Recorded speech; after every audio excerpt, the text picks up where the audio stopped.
এবার 3 দিক থেকে ফেসে গেল ডক্টর মোহাম্মদ ইউনূস। এবার কিন্তু পদত্যাগ করতে হবে। হ্যাঁ, ঠিকই শুনছেন, এবার কিন্তু ডক্টর মোহাম্মদ ইউনূসের পদত্যাগ করতে হবে।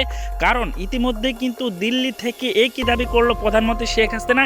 এই দাবি যদি সত্যি হয় তাহলে কিন্তু আবারও দেশে ফিরে আসতে পারে প্রধানমন্ত্রী শেখ হাসিনা। এই সম্পর্কে কি বলছে গণমাধ্যম, বিস্তারিত কিন্তু আপনাদেরকে এই ভিডিওর মাধ্যমে প্রমাণ সহকারে দেখে দেওয়া হবে। তাই ভিডিওটি না টেনে সম্পূর্ণ ভিডিওটি দেখতে থাকুন। এদিকে বাংলাদেশের নির্বাচন নিয়ে যুক্তরাষ্ট্রের কড়া সিদ্ধান্ত। বাংলাদেশের নির্বাচন হলে আগামী নির্বাচনে আওয়ামী লীগ ছাড়া নির্বাচন হবে না কোনোভাবে। এইরকমই বার্তা দিল যুক্তরাষ্ট্রের ডোনাল্ড ট্রাম্প। যখন তখন বাংলাদেশে ঢুকতে পারে আওয়ামী লীগ। চাঞ্চল্য একা তথ্য দেখবেন।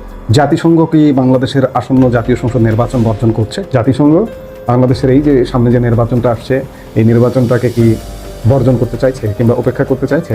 অর্থাৎ এই নির্বাচনে জাতিসংঘের সমর্থন নেই। জাতিসংঘ যখন একটা বড় ফ্যাক্ট, তখন জাতিসংঘ থেকে বেশ খারাপ খবরই একটা এসেছে।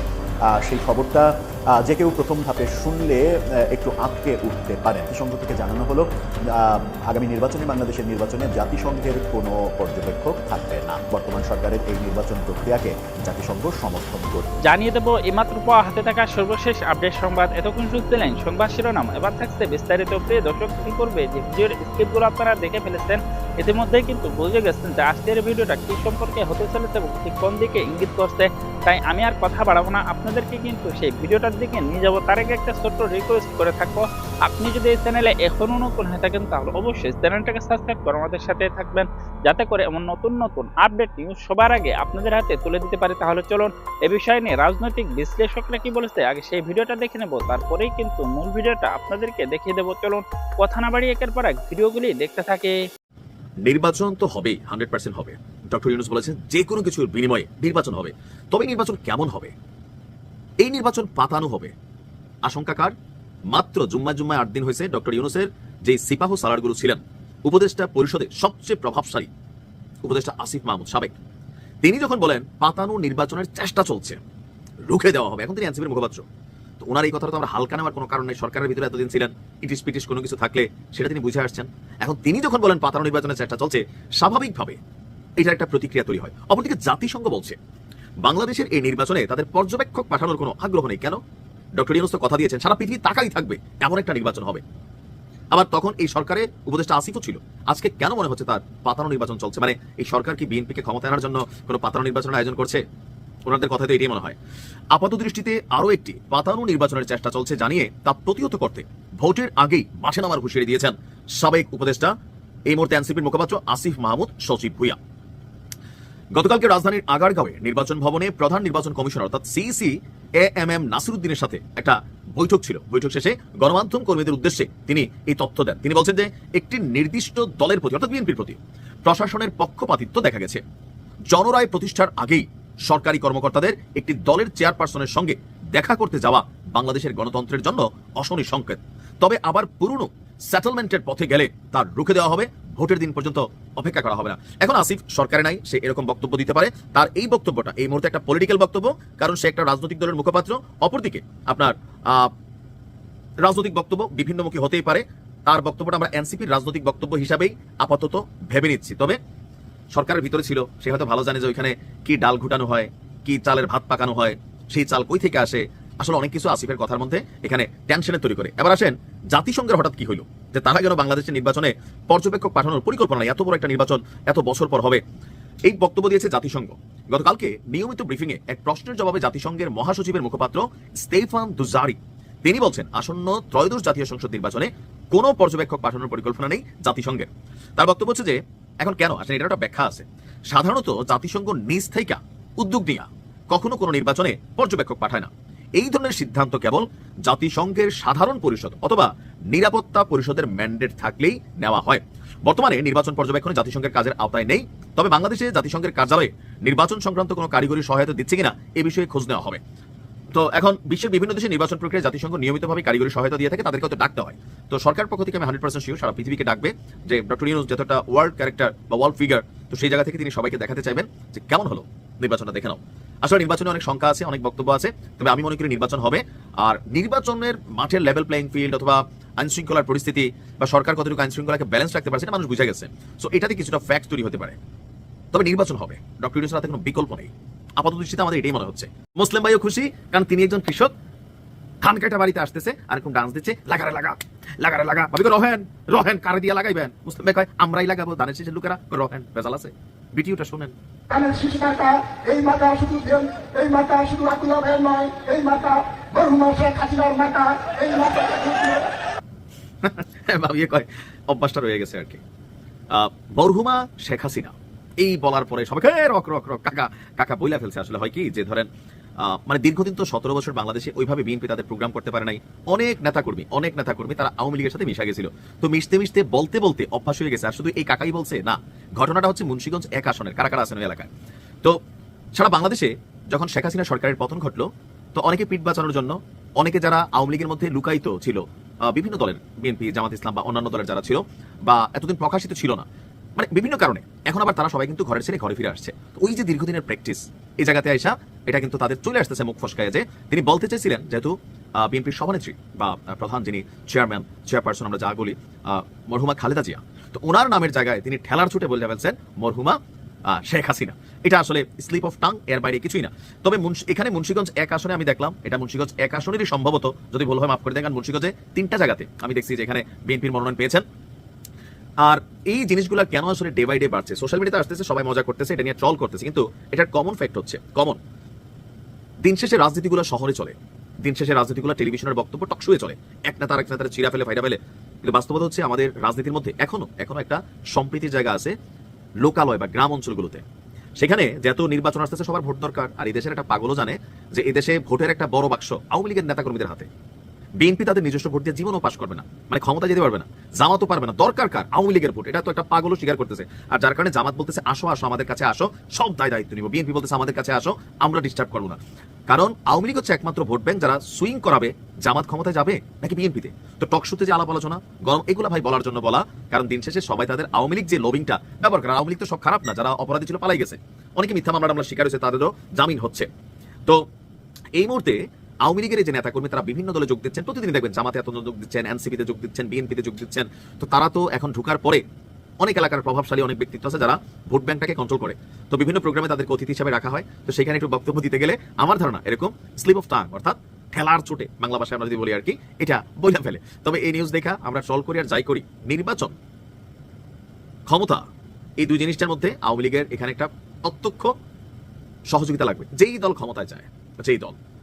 সো সবাই চাচ্ছে যারা ভালো মানুষ আওয়ামী লীগ করছে এই ভোটগুলো যেন তারা পায়। অপরাধী থেকে অনেকে রাখতে চাইবে না, এটা স্বাভাবিক, কিন্তু যারা আওয়ামী লীগ করছে বা আওয়ামী লীগ মনা বা আওয়ামী লীগের পরিবার, তাদের ভোটগুলোর জন্যই সবাই আসলে উঠে পড়ে লাগছে। আর এখান থেকে এরকম ঘটনা। আসসালামু আলাইকুম।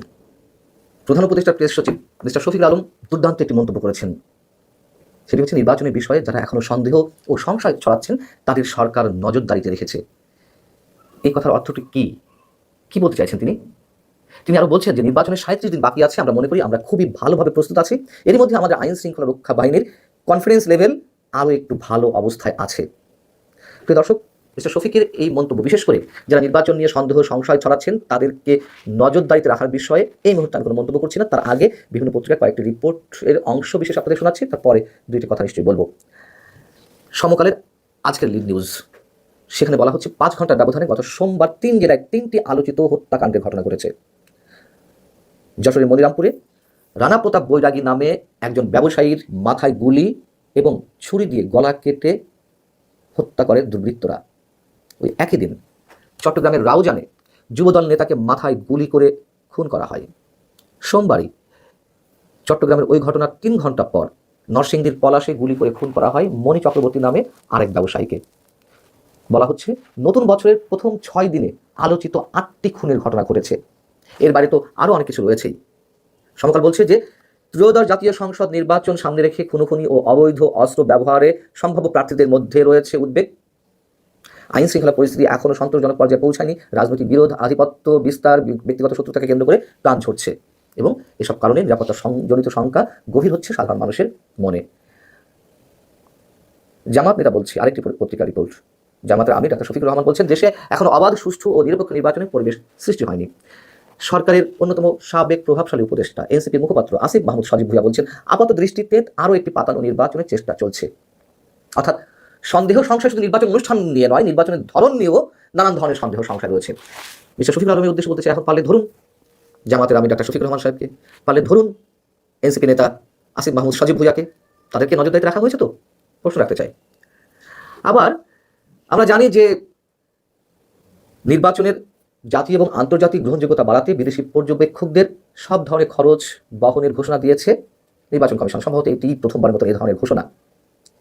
কেন বহন করতে হবে সব ধরনের খরচ তাদের? মানে যারা বেশি বেশি আসে, তাদের সরব উপস্থিত থাকে। তো এটিকে আবার অবিমৃষ্যকারী সিদ্ধান্ত বলে অভিহিত করেছে transparency international Bangladesh, TIB. TIB বলছে যে এতে হিতে বিপরীত হতে বাধ্য। কি ধরনের বিপরীত কর্মকাণ্ড করতে পারে? বিদেশি পর্যবেক্ষকদের খাওয়া দাওয়ার খরচ বহন করতে পারলে দেশি পর্যবেক্ষকদের ক্ষেত্রেও কেন একই ব্যবস্থা প্রযোজ্য হবে না, প্রশ্ন তুলছে টিআইবি। তারা বলছে যে তাছাড়া এই সিদ্ধান্ত বলবৎ হলে একদিকে সুযোগ সুবিধা প্রাপ্তগণ ভাড়াটে হিসেবে পরিগণিত হওয়ার যেমন ঝুঁকিতে থাকবেন, অন্যদিকে তারা নির্বাচন কমিশনের আতিথেয়তায় স্বার্থের দ্বন্দ্বমুক্ত থেকে কতটা স্বাধীন ও নিরপেক্ষভাবে নির্বাচনকে মূল্যায়ন করতে সক্ষম হবেন সে ব্যাপারে সন্দেহ রয়েছে। খুব স্বাভাবিক, একটা জানাতো মানে নির্বাচন হবে, সেখানে আমাকে খাইয়ে দাইয়ে মানে 5 স্টার হোটেলে রাখার ব্যবস্থা করবেন, আমি সেই নির্বাচন সম্পর্কে কেন কিভাবে বলবো যে না নির্বাচন সুষ্ঠু হয়নি? টিআইবি সেই প্রশ্নটাই তুলেছে। এবং সেই জায়গা থেকে যদি প্রশ্ন ওঠে যে সত্যি সত্যিই তাহলে কি সরকার একটি লোক দেখানো নির্বাচন করতে চাচ্ছে, যেটি আসিফ মাহমুদ সজীব ভাই বলেছেন, নির্বাচনকে প্রভাবিত মানে নির্বাচনের ফলাফলকে প্রভাবিত করতে চাইছে নির্বাচন কমিশন বা সরকার? এখন প্রশ্ন হচ্ছে প্রেস সচিবের এ ধরনের মন্তব্য কেন? নির্বাচন নিয়ে সংশয় প্রকাশ করলে, সন্দেহ প্রকাশ করলে, কোনো ধরনের সমালোচনা করলে নজরদারিতে রাখা হবে তাদেরকে। আর নজরদারিতে রাখার অর্থ কি? যে কোনো সময় আটক করা হবে, যে কোনো সময় তাদের বিরুদ্ধে যে কোনো ব্যবস্থা গ্রহণ করা হবে। এর মধ্য দিয়ে সরকারের স্বৈরাচারী কিংবা ফ্যাসিবাদী মানসিকতার পরিচয় স্পষ্টভাবে ফুটে ওঠে কিনা? নির্বাচন না হওয়ার নিশ্চয়ই অনেক ধরনের ষড়যন্ত্র বিভিন্ন মহল থেকে চলছে। সরকার যদি বলছে যে মানে আওয়ামী লীগের কথা বলছে, ফ্যাসিবাদী শক্তি বা পরাজিত শক্তি নির্বাচন বানচালের চেষ্টা চলছে, যদি তাই হয়ে থাকে তাহলে সেদিক থেকেও নির্বাচন না হওয়ার নানান ধরনের সন্দেহ সংশয় থাকতে পারে। কোন যুক্তিতে প্রেস সচিব এই কথাটি বলেন? আবার যারা এই সরকার টিকিয়ে রাখতে চায় শুধুমাত্র তাদের নিজেদের প্রভাব প্রতিপত্তি বজায় রাখতে, আমরা জানি বেশ কয়েকটি ভরকেন্দ্র রয়েছে সরকারের, তাদের কেউ কেউ সহজে নির্বাচন চায় না, নির্বাচন হলে তাদের পরাজয় নিশ্চিত। এবং এই কারণে যতদিন এই সরকার টিকিয়ে রাখা যায়, টিকিয়ে রেখে প্রশাসনের সব জায়গায় তাদের লোকজন নিয়োগ করা যায় এবং নিয়োগ তো করা হচ্ছে, আমরা দেখছি, তাহলে তাদের পক্ষ থেকেও একটি ষড়যন্ত্র চলছে। যেই হোক, একজন প্রেস সচিব কেন সরকারের কোনো অবস্থায় থেকে দায়িত্বশীল কোনো ব্যক্তি এ ধরনের মন্তব্য করতে পারেন না। আর এ ধরনের মন্তব্য করলে স্পষ্ট ভাষায় বলতে চায়, কোনো প্রশ্ন উত্থাপন করতে চায় না, মানুষকে ভয় দেখিয়ে সব ধরনের সমালোচনা বন্ধ করতে চাইছে। এখনো পর্যন্ত সমালোচনা বন্ধ করা নানান ধরনের উদ্যোগ আমরা সরকারের পক্ষ থেকে দেখেছি, অনেকের বিরুদ্ধে মামলা হয়েছে, কারাগারে নেওয়া হয়েছে। এখনো সেই চেষ্টাটি এখন মানে যেভাবে চলছে তা আরো প্রকাট হয়ে আমাদের সামনে দেখা দিচ্ছে। এদিকে আসিফ মাহমুদ সজীব ভুইয়া তিনি আবার একটি মন্তব্য করেছেন। তিনি কি বলছেন যে ভোটের পরিবেশ এখনো পর্যন্ত আস্থায় আনতে পারেনি সরকার, চিহ্নিত সন্ত্রাসীদের জেলের বাইরে রেখে সুষ্ঠু নির্বাচন সম্ভব নয়। ভোটের পরিবেশ সৃষ্টি করতে পারেনি ইসি এবং সরকার। এই অবস্থায় ইসির প্রতি সম্পূর্ণ আস্থা রাখতে পারছে না এনসিপি। অবস্থা নির্বাচন হবে কিনা তা নিয়ে শঙ্কা রয়েছে। স্পষ্ট বলে দিল, নির্বাচন হওয়া নিয়েই সংশয় প্রকাশ করেছে আসিফ মাহমুদ। আচ্ছা, এই প্রসঙ্গে যাক, কিন্তু তিনি যে বললেন যে চিহ্নিত সন্ত্রাসীদের বাইরে রেখে সুষ্ঠু নির্বাচন সম্ভব নয়, তিনি নিজে যে বলেছেন তারা সশস্ত্র বিপ্লবের প্রস্তুতি নিচ্ছিল 5 আগস্ট যদি শেখ হাসিনা সরকারের পতন না করতো। সশস্ত্র বিপ্লব মানে তাহলে সেই অস্ত্রগুলো কোথায়? সেই অস্ত্রগুলো উদ্ধার হয়েছে। তাছাড়া আমরা দেখেছি 5 আগস্টের মধ্য দিয়ে যে ইউনূস সরকারের জন্ম, সেই সরকারের শুরুর দিকেই চিহ্নিত অনেক সন্ত্রাসীকে জামিন দেওয়া হয়েছে, ছেড়ে দেওয়া হয়েছে। জঙ্গিবাদী কার্যক্রমের সঙ্গে সংশ্লিষ্টতার অভিযোগে যারা আটক ছিলেন তাদেরও অনেককে জামিন দেওয়া হয়েছে এবং তাদের অনেককে জামিন নিয়ে এখন তাদের পুরনো কর্মকাণ্ডে লিপ্ত হয়েছে। কেন তাদেরকে ছাড়া হয়েছিল? তখন তো আসিফ মাহমুদটা সরকারে ছিল। এবং কেন তাদেরকে আটক করা যাচ্ছে না তার উত্তরটি কে দিবে? দর্শক, আমাদের মোস্তাফিজকে আইপিএলে খেলতে দেয়া হচ্ছে না, সেটা নিয়ে একদিকে যেমন প্রতিবাদ চলছে, বিসিবির তরফ থেকে নানা ধরনের বড় বড় পদক্ষেপ নেওয়া হচ্ছে। গতকালকে আমরা বিসিবি পরিচালক আসিফ আকবরকে বলতে শুনেছি বিশ্বকাপ টি-20 বিশ্বকাপের ভেন্যু যদি ভারত পরিবর্তন না করে তাহলে বাংলাদেশ দল ওয়াক ওভার দিয়ে দেবে, তাও বিশ্বকাপে অংশগ্রহণ করবে না। এরকম শক্ত অবস্থানে যখন দেখছি, তখন অন্যদিকে আবার দেখছি বাংলাদেশ সরকার 1,500 কোটি টাকার ডিজেল কেনার সিদ্ধান্ত নিয়েছে ভারতের কাছ থেকে। এটা নিয়ে গত রাতে এই খবরটা এসেছে গণমাধ্যমে এবং গত রাত থেকে সামাজিক যোগাযোগ মাধ্যমে বেশ কিছু ট্রলও চোখে পড়েছে। মানে ট্রলটা এরকম যে মোস্তাফিজকে খেলতে না দেওয়ার প্রতিবাদে বাংলাদেশ সরকার 1,500 কোটি টাকার ডিজেল ভারতের কাছ থেকে কেনার সিদ্ধান্ত নিয়েছে। এই ধরনের দ্বিমুখী সিদ্ধান্ত কেন আমরা নিচ্ছি? একদিকে ভারতের বিরুদ্ধে সোচ্চার হচ্ছি, আর একদিকে ভারত থেকে এটা কিনছি ওটা কিনছি, এই ব্যাপারগুলো কেন হচ্ছে? বিকল্প কোনো জায়গা আমাদের নাই কিনা?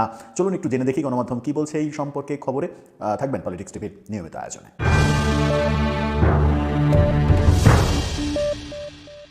দর্শক, বলছিলাম বাংলাদেশ সরকার ভারত থেকে বিপুল পরিমাণ ডিজেল কেনার সিদ্ধান্ত নিয়েছে। গণমাধ্যম প্রথম আলো এই খবরটা নিশ্চিত করছে, আরও অনেক গণমাধ্যমে এই খবরটা এসেছে এবং গত রাত থেকে এটা ব্যাপক চাঞ্চল্যের সৃষ্টি করেছে। সেখানে বলা হচ্ছে, প্রথম আলো শিরোনামে, ভারত থেকে 1,500 কোটি টাকার ডিজেল কিনবে সরকার।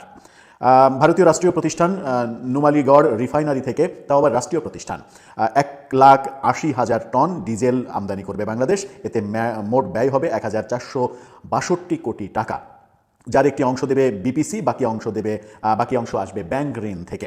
ভারতীয় রাষ্ট্রীয় প্রতিষ্ঠান নুমালীগড় রিফাইনারি লিমিটেড NRL থেকে এই ডিজেল আমদানির প্রস্তাব মঙ্গলবার গতকালকে অনুমোদন করেছে সরকারি ক্রয় সংক্রান্ত উপদেষ্টা পরিষদ কমিটি। এই ক্রয় সংক্রান্ত কমিটি যখন এই সিদ্ধান্তটা ফাইনাল করে, তখন কি সেখানে উপদেষ্টা আসিফ নজরুল কিংবা রেজওয়ানা চৌধুরী, রেজওয়ানা হাসান কিংবা উপদেষ্টা মোস্তফা সরওয়ার ফারুকী তারা উপস্থিত ছিলেন? আমার মনে হয় তারা উপস্থিত ছিলেন না। তাদের অনুপস্থিতিতেই এই সিদ্ধান্তটা নেওয়া হয়েছে। সচিবালয়ে অর্থ উপদেষ্টা সালেউদ্দিন আহমেদের সভাপতিত্বে অনুষ্ঠিত বৈঠকে এই সিদ্ধান্ত নেওয়া হয়েছে। কমিটির সিদ্ধান্ত অনুযায়ী জানুয়ারি থেকে ডিসেম্বর সময়ের মধ্যে ভারত থেকে এই ডিজেল আমদানি করা হবে, অর্থাৎ এ মাস থেকেই শুরু হবে এই আমদানি। এর আগে 22 অক্টোবর অর্থনৈতিক বিষয় সংক্রান্ত উপদেষ্টা পরিষদ কমিটির বৈঠকে বাংলাদেশ পেট্রোলিয়াম কর্পোরেশন BPCর জন্য 2026 সালে পরিশোধিত জ্বালানি তেল আমদানির প্রস্তাব নীতিগতভাবে অনুমোদন দেওয়া হয়েছিল। এই সিদ্ধান্তের আলোকে ক্রয় কমিটি এবার নির্দিষ্টভাবে ভারত থেকে এটা আনার সিদ্ধান্ত নিল, যখন ভারতের সঙ্গে আমাদের রাজনৈতিক সম্পর্ক একেবারে তলানিতে। সংশ্লিষ্ট সূত্র জানায়, অয়েল ইন্ডিয়া লিমিটেডের সহযোগী প্রতিষ্ঠান NRL এর সঙ্গে দর কষাকষির ভিত্তিতেই এই আমদানি ব্যয় নির্ধারণ করা হয়েছে। এতে মোট খরচ হয়েছে 11,91,33,216 মার্কিন ডলার, বাংলাদেশি মুদ্রায় প্রায় 1,461 কোটি 76 লাখ টাকা। প্রতি ব্যারেল ডিজেলের প্রিমিয়াম ধরা হয়েছে 5.50 মার্কিন ডলার, ভিত্তিমূল্য 83.22 মার্কিন ডলার। ভিত্তিমূল্য মূলত আন্তর্জাতিক বাজার দরের সঙ্গে মিলিয়ে নির্ধারণ করা হয়েছে, যা আমদানি চুক্তি এবং বৈশ্বিক বাজারের ওঠানামার সঙ্গে পরিবর্তিত হয়। এটি কোনো স্থায়ী বা একক দাম নয়, অর্থাৎ বাজার পরিস্থিতি অনুযায়ী এই দাম ওঠানামা করতে পারে। যদি দাম বিশ্ববাজারে বাড়ে তাহলে এই বাজেট আরও বাড়বে।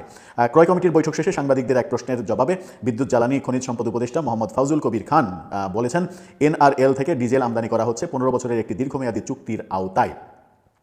15 বছর মেয়াদী একটি দীর্ঘমেয়াদী চুক্তির আওতায়, যে চুক্তিটা নিশ্চিত করেই শেখ হাসিনা সরকারের আমলে হয়েছিল, সেই চুক্তি বাতিল না করে সেই চুক্তির আওতাতেই সরকার তেল আমদানি করছে, ডিজেল আমদানি করছে। এই চুক্তি বর্তমান সরকার করেনি। আগের সরকারের সময় চুক্তির ধারাবাহিকতায় আমদানি কার্যক্রম অব্যাহত রাখা হয়েছে। আগের সরকারের করা এই দেশ ধ্বংসকারী চুক্তি তাহলে কেন বাতিল করা হলো না, সেই প্রশ্নও আসবে। আবার মুস্তাফিজকে নিয়ে যখন আমরা এত নিজেদের কঠোর অবস্থান ব্যক্ত করছি, উপদেষ্টাদের 3 জন কঠোর অবস্থান ব্যক্ত করছেন, আর গোলামির সময় নেই, গোলামির সময় শেষ, এখন আজাদির সময় বলছেন, IPL সম্প্রচার বন্ধ করে দিচ্ছেন, আর এক উপদেষ্টা আর এক রকম কথা বলছেন, তখন কেন বিগত সরকারের চুক্তি বাস্তবায়ন করতে হবে? এই চুক্তি ফেলে দিতে হবে, ফেলে দিয়ে নতুন করে চুক্তি করতে হবে। প্রয়োজনে পাকিস্তান থেকে আনতে হবে, আফগানিস্তান থেকে আনতে হবে। আমরা এরই মাঝে যুক্তরাষ্ট্র থেকে বেশি দামে গম আমদানি করার ঘটনা দেখেছি, প্রয়োজনে বেশি দামে অন্য দেশ থেকে আনতে হবে। তবুও ভারত কেন, এই প্রশ্নটা তো আসবেই। গত বছরের জানুয়ারিতে 1,30,000 টন ডিজেল আমদানির প্রস্তাব অনুমোদন করেছিল সরকারি ক্রয় কমিটি। গত বছরেও কিন্তু এটা আমদানি করা হয়েছে। তখনও ব্যারেল প্রতি ডিজেলের দাম 5.5 মার্কিন ডলার ছিল। NRL এর পরিশোধনাগার ভারতের আসাম রাজ্যে অবস্থিত। সেখান থেকে প্রায় 60 কিলোমিটার দূরে পশ্চিমবঙ্গের শিলিগুড়িতে বিপণন টার্মিনালে ডিজেল পাঠানো হয়। পরে ওই টার্মিনাল থেকে ডিজেল আসে BPCর পার্বতীপুর ডিপোতে। 2016 সালের জানুয়ারি থেকে দীর্ঘ সময় ধরে ট্রেনে করে এই ডিজেল পরিবহন করা হতো। জ্বালানি পরিবহন সহজ এবং ব্যয় কমাতে দুই দেশের মধ্যে নির্মাণ করা হয়েছে বাংলাদেশ ভারত মৈত্রী পাইপলাইন। ভারতীয় অর্থায়নে নির্মিত 130 কিলোমিটার দীর্ঘ এই পাইপলাইনের কাজ শেষ হয় 2022 সালের 12 ডিসেম্বর। এই পাইপলাইনের মাধ্যমে এখন ডিজেল পরিবহন করা হচ্ছে, পাইপলাইনে আসছে কিন্তু ডিজেল। পাশাপাশি 2024 সালের মার্চ থেকে ঢাকায় NRL এর একটি লিয়াজো অফিসও কার্যক্রম শুরু করে। বিদ্যুৎ জ্বালানি খনিজ সম্পদ মন্ত্রণালয়ের তথ্য অনুযায়ী NRL ভারতের একটি বড় প্রতিষ্ঠান। 2023-24 অর্থ বছরে টার্নওভার ছিল 25,147 কোটি টাকা। ভারতের সঙ্গে চুক্তি অনুযায়ী প্রথম 3 বছরে 2 লাখ টন, পরের 3 বছরে 3 লাখ টন, পরবর্তী 4 বছর 5 লাখ টন এবং এরপর প্রতি বছর 10 লাখ টন করে জ্বালানি তেল বাংলাদেশে সরবরাহের কথা রয়েছে। খবরটা অনেক বড়, আর খবর পড়তে চাচ্ছি না, খবর পড়ে সময় নষ্ট করার কিছু নেই। ব্যাপারটা তো বুঝলেন। ব্যাপারটা হচ্ছে যে এই চুক্তিটা অনেক আগে করা চুক্তি, শেখ হাসিনা আমলের করা চুক্তি, এবং এই চুক্তির পরে ভারত বাংলাদেশ পাইপলাইনের মাধ্যমে তেল আসে। আগে রেলপথ কিংবা স্থলপথে আসতো, এখন সরাসরি পাইপলাইনে আসে। এই যে অবস্থা, এই অবস্থা যেটা এই ধ্বংসাত্মক পাইপলাইন যেটা শেখ হাসিনা সরকার তৈরি করেছেন এবং এই ধ্বংসাত্মক চুক্তি যেটা শেখ হাসিনা সরকার করেছিলেন, সেটা কিন্তু এখন পর্যন্ত বাতিল হয়নি। আবার এই তেল কেনার 1,500 1,500 কোটি টাকার এই নতুন আমদানির মানে সিদ্ধান্ত যখন ফাইনাল করা হলো, তখন মোস্তাফিজ ইস্যুতে আমরা বলছি ভারতে আমরা খেলতে যাব না। যদি আমাদের ওয়াক ওভার দিতে হয় তাহলে ওয়াক ওভার দেবো। এরই মাঝে শোনা যাচ্ছে বিসিসিআই থেকে এবং ভারত সরকার থেকে বাংলাদেশের ক্রিকেট বোর্ডকে জানানো হয়েছে বাংলাদেশ দলকে ভারত রাষ্ট্রীয় নিরাপত্তা দেবে। বাংলাদেশ ক্রিকেট বোর্ড সেটাকে উড়িয়ে দিয়েছে, কোনো রাষ্ট্রীয় নিরাপত্তা আমরা মানব না, ভারতে খেলতে যাব না। এরকম কঠোর অবস্থানে একদিকে ক্রিকেট বোর্ডের কঠোর অবস্থান, ক্রীড়া উপদেষ্টার কঠোর অবস্থান, গোলামি আর তিনি করবেন না, ঠিক তখনই উপদেষ্টা পরিষদে সিদ্ধান্ত হচ্ছে ভারত থেকে 1,500 কোটি টাকার ডিজেল কেনা হবে নতুন করে, এবং পুরনো চুক্তির আওতায়, যে চুক্তি শেখ হাসিনা সরকার, ফ্যাসিস্ট সরকার করে গিয়েছিলেন, সেই চুক্তি এখন পর্যন্ত বাতিল হয়নি। প্রিয় দর্শক, এই ভিডিওটা আপনাদের কাছে কেমন লাগলো? যদি বিন্দু পরিমাণ ভালো লেগে থাকে তাহলে অবশ্যই চ্যানেলটাকে সাবস্ক্রাইব করে আমাদের সাথে থাকবেন, যাতে করে এমন নতুন নতুন আপডেট নিউজ সবার আগে আপনাদের হাতে পৌঁছে দিতে পারি। তাহলে সবাই ভালো থাকবেন, সুস্থ থাকবেন। দেখা হচ্ছে পরবর্তী কোনো আপডেট নিউজ নিয়ে।